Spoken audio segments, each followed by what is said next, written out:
पौष मास की पावन बेला संकष्टी शुभ तिथि, जो सुनता ये कथा सदा कटे विपद की रीति। आप सभी को संकष्टी चतुर्थी की हार्दिक शुभकामनाएं। पौष मास की संकष्टी चतुर्थी का ये पावन दिन गणपति बप्पा की आराधना और उनकी कृपा प्राप्त करने का अनमोल अवसर है। जो भी भक्त सच्चे मन से आज की इस कथा का श्रवण करता है, गणपति बप्पा की कृपा से उसके जीवन से सभी कष्ट, सभी बाधाएं समाप्त हो जाती हैं। भगवान गणेश जी की कृपा से जीवन में सुख, शांति और सफलता का संचार होता है। आइए अब भक्ति भाव से आज की इस कथा का शुभारंभ करते हैं। संकष्टी चतुर्थी की कथा के विषय में धर्मराज युधिष्ठिर महाराज ने भगवान श्री कृष्ण से पूछा था। ऐसे ही एक बार पौष मास के कृष्ण पक्ष की चतुर्थी का अवसर आने से पहले धर्मराज युधिष्ठिर ने भगवान श्री कृष्ण से पूछा, हे माधव, पौष मास के कृष्ण पक्ष की चतुर्थी किस नाम से जानी जाती है और इस चतुर्थी में किस देवता की पूजा की जाती है? इस दिन का क्या महत्व है और कृपया इस पवित्र दिन के महात्म्य का भी वर्णन कीजिए। तब धर्मराज युधिष्ठिर को भगवान श्री कृष्ण ने एक कथा का श्रवण कराया था, जिसमें कैलाश पर्वत पर विराजमान देवी पार्वती जी ने स्वयं भगवान श्री गणेश जी से संकष्टी चतुर्थी के महात्म्य के विषय में पूछा था। देवी पार्वती जी ने भगवान श्री गणेश जी से पूछा, हे पुत्र, पौष मास में किस गणेश की पूजा किस तरह से करनी चाहिए और उस दिन क्या भोजन करना चाहिए, उसे आप संक्षेप में बतलाइए। तब विघ्नहर्ता श्री गणेश जी ने कहा, हे महादेवी, पौष मास की चतुर्थी विघ्न विनाशन होती है। उसमें लंबोदर नामक गणेश जी की पूजा करके भोजन के रूप में केवल गौमूत्र ही पीना चाहिए। व्रती को पहले की संकष्टी विधि से पूजन करना चाहिए, अर्थात दिन भर शांत भाव से निराहार रहकर व्रत करें, दिन में न सोएं, ब्रह्मचर्य का पालन करें, रात्रि में पूजन के बाद ब्राह्मण भोजन कराएं।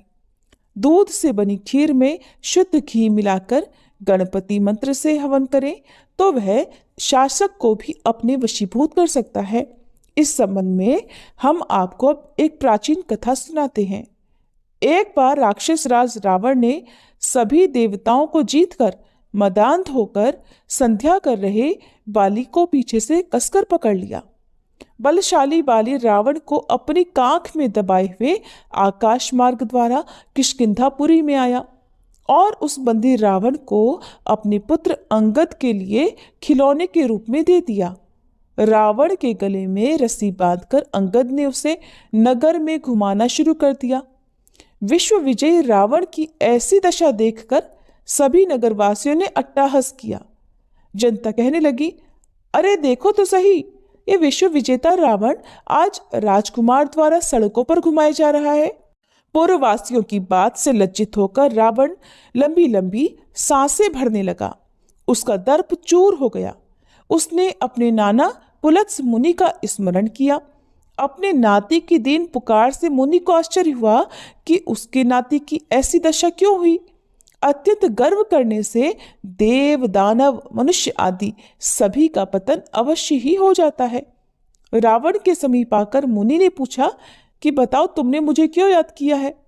तब रावण ने कहा, हे नाना जी, देवताओं को जीतने के कारण गर्व करने से मेरी ये दुर्गति हुई है। मैंने संध्या करते हुए एक वानर राज को देखा। महासागर के तट पर मैंने उसे पीछे से पकड़ने का प्रयास किया, परंतु मैं ही उसके द्वारा पकड़ लिया गया और उसने मुझे यहाँ लाकर गले में रस्सी बांधकर अपने पुत्र को खेलने के लिए दे दिया। इस दुर्गति को देखकर सभी नगरवासी मेरी हंसी उड़ा रहे हैं। हे देव, इसी चिंता में मैं व्याकुल रहता हूँ। बंधन में बंधे रहने के कारण मैं अशक्त हो गया हूँ। हे नाथ, अब मैं क्या करूं? मेरे जैसा आपके वंश में दूसरा कोई कुल कलंकी नहीं है। अब तो केवल आप ही मेरी रक्षा कर सकते हैं। पुलत्स जी ने कहा, हे रावण, डरने की कोई बात नहीं है। मैं तुम्हें बंधन मुक्त कर दूंगा। ये बाली देवराज इंद्र के वीर्य से उत्पन्न है और पराक्रम में तुमसे बढ़कर है। इसकी मृत्यु महाराज दशरथ के पुत्र श्री राम के हाथों होगी। हे राक्षस राज, अगर तुम बाली के बंधन से छूटना चाहते हो तो मेरी बात मानकर संकट नाशक गणेश जी का व्रत करो। प्राचीन काल में वृत्तासुर की हत्या के प्रायश्चित स्वरूप इंद्र ने इस व्रत को किया था, इसलिए तुम भी इस संकटनाशक व्रत को करो और बहुत शीघ्र ही इस व्रत के पुण्य प्रभाव से तुम्हारा क्लेश दूर हो जाएगा। इस प्रकार आदेश देकर ब्रह्म ऋषि वन में चले गए और इधर रावण ने पुलस्त्य मुनि के बताए विधान अनुसार व्रत का अनुष्ठान किया। गणेश जी कहते हैं, हे देवी, इस व्रत के प्रभाव से रावण तत्काल ही बंधन मुक्त हो गया और सुखपूर्वक अपना राज्य करने लगा। भगवान श्री कृष्ण धर्मराज युधिष्ठिर से कहते हैं, हे युधिष्ठिर महाराज, अब आप भी इस व्रत को कीजिए। इस व्रत के प्रभाव से युद्ध में समस्त शत्रुओं का संहार करके आप अपने उत्तम राज्य को प्राप्त करोगे। श्री कृष्ण की बात सुनकर युधिष्ठिर महाराज ने विधि पूर्वक पौष कृष्ण चतुर्थी व्रत किया और इस व्रत के प्रभाव से उन्होंने अपने राज्य को पुनः प्राप्त कर लिया। एक बार एक नगर में एक मालिन रहती थी। उसके पति का स्वर्गवास हो चुका था। उसका एक 4 साल का पुत्र था। उसकी सास बड़े कठोर हृदय की स्त्री थी। वह अपनी बहू को बहुत परेशान करती थी। एक दिन सास ने अपनी बहू और पोते को घर से निकाल दिया। वे दोनों रोते हुए चलते चलते एक जंगल में जा पहुंचे।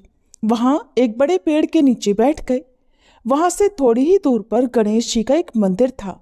वहां पर लोग गणेश जी के दर्शन करने आते थे। दर्शन करके गणेश जी को प्रसाद चढ़ाते थे। फिर वह प्रसाद सबको बांट देते थे। इसी प्रसाद से माँ बेटे का गुजारा होने लगा। अब दोनों गणेश जी की पूजा पाठ में लग गए। एक दिन उन्होंने सोचा, क्यों ना हम भी जंगल से फूल लाकर बेचें। अब वे रोज जंगल से फूल लाकर उसकी माला बनाकर बेचने लगे। साथ में पूजा की सामग्री और प्रसाद भी बेचने लगे।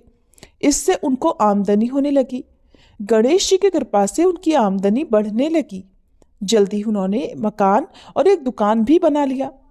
एक राजा की लड़की मंदिर में रोज पूजा करने आया करती। मालिन के बेटे को देखकर राजकुमारी उस पर मोहित हो गई और उससे विवाह करने का सोचा। उसने अपनी भाभी से अपने मन की बात कही। भाभी अनुभवी थी। उसने कहा, ये तो मालिन का बेटा है और तुम एक राजा की बेटी हो। अगर तुमने उससे विवाह किया तब तो तुम्हारी बड़ी बेइज्जती होगी। लेकिन राजकुमारी अपनी बात पर अड़ी रही। उसने कहा, भाभी, मैंने तो प्रतिज्ञा कर ली है कि मैं उसी से विवाह करूंगी। अब भाभी ने घर जाकर सारी बात राजा को बता दी। राजा ने मना नहीं किया और इस विवाह के लिए तैयार हो गए। फिर उन्होंने बड़े धूमधाम से अपनी बेटी का विवाह मालिन के बेटे के साथ कर दिया। मालिन ने सबसे पहले बेटे बहू को गणेश जी के मंदिर में ले जाकर पूजा पाठ करवाया और गणेश जी का आशीर्वाद दिलवाया। इसके बाद पूरे नगर में ये बात फैल गई कि गणेश जी की पूजा करने से सब दुख कष्ट दूर हो जाते हैं। ये बात सुनते ही अब तो नगर के सभी लोग उस मंदिर में आने लगे। मालिन और उसके बेटे की बिक्री और भी बढ़ गई। उधर उसकी सास के बुरे दिन आ गए। अन्नदाता उससे रूठ गए। अब वह भूखों मरने लगी। एक दिन रोती धोती वह भी गणेश जी के उसी मंदिर में आ पहुंची। पहुंचकर वह मालिन के बेटे से कहने लगी, मैं भूखी हूं, मुझे रोटी कपड़ा दे दो, इसके बदले मैं तुम्हारा सारा काम कर दूंगी। लड़के को दया आ गई और उसे काम पर रख लिया। उसने अपनी दादी को नहीं पहचाना। जब मालिन घर पर आई तो उसने अपनी सास को पहचान लिया। तब वह सास से बोली, सासू जी आप यहाँ कैसे? सास ने पोते की तरफ इशारा करके कहा कि मेरी इस सेठ के यहाँ नौकरी लग गई है। बहू कहने लगी, माँ जी ये तो आपका पोता है और ये घर भी आपका ही है, ये दुकान भी आपकी ही है।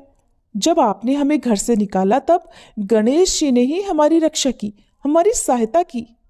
बहू की बात सुनकर सास को बड़ा पश्चाताप हुआ। फिर बोली, मेरी करनी तो मैंने भोग ली। बहू बोली, सासू जी अब आप हमारे यहाँ रहो और अपने पोते का सुख देखो। हे गणेश जी महाराज, जैसा सुख आपने मालिन को दिया वैसा ही सबको देना। प्रेम से बोलिए विघ्नहर्ता भगवान गणेश जी की जय।